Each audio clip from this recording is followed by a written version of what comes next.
بسم اللہ الرحمن الرحیم۔ السلام علیکم دوستو، میرا نام ہے بلال اور ہم کرتے ہیں اس چینل پر گفتگو کتابوں کے حوالے سے اور میں آپ کو بتاتا ہوں ان کتابوں کے بارے میں جو آپ کو ضرور پڑھنی چاہیے۔ تو آج ہم جس کتاب کے بارے میں گفتگو کریں گے تو اس کتاب کا نام ہے دل کی دنیا، جو کہ مفتی اعظم حضرت مولانا مفتی شفیع صاحب رحمۃ اللہ علیہ کے مضامین کا مجموعہ ہے۔ اس کتاب کا کل صفحات 122 ہے اور اس کو مکتبہ معارف القرآن کراچی سے شائع کیا گیا ہے۔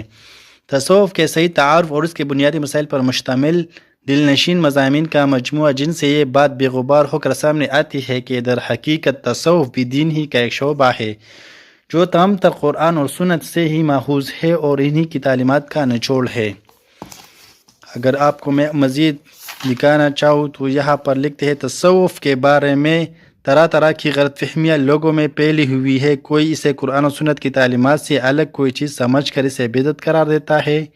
کوئی شریعت کو اس کا حریف سمجھ کر صرف تصوف ہی کو مدار نجات قرار دیتا ہے اور شرعی احکام کو اس کے مقابلے میں کوئی اہمیت دینے کے لیے تیار نہیں۔ حضرت والد صاحب رحمۃ اللہ علیہ کے ان بیانات نے تصوف کی اصل حقیقت اتنے دل نشی انداز میں بیان فرمائی کہ افراد و تفرید کے ان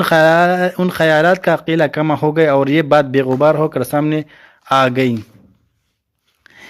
ان بیانات کو اس وقت ٹیپ ریکارڈ کی مدد سے محفوظ بھی کیا گیا اور بعد میں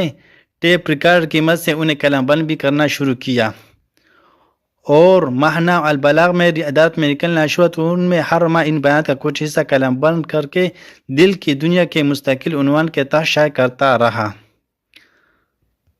زیر نظر کتاب دل کی دنیا مفتی اعظم پاکستان حضرت مولانا مفتی شفیع صاحب رحمۃ اللہ علیہ کی مجالس کا مجموعہ ہے۔ مکتبہ معارف القرآن اللہ کے فضل و کرم سے اس کی جدید طباعت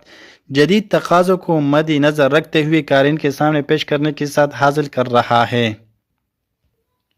بہت ہی زبردست اور بہترین کتاب ہے، آپ بھی اس کتاب کو حاصل کیجیے اور اس کا مطالعہ ضرور کیجیے۔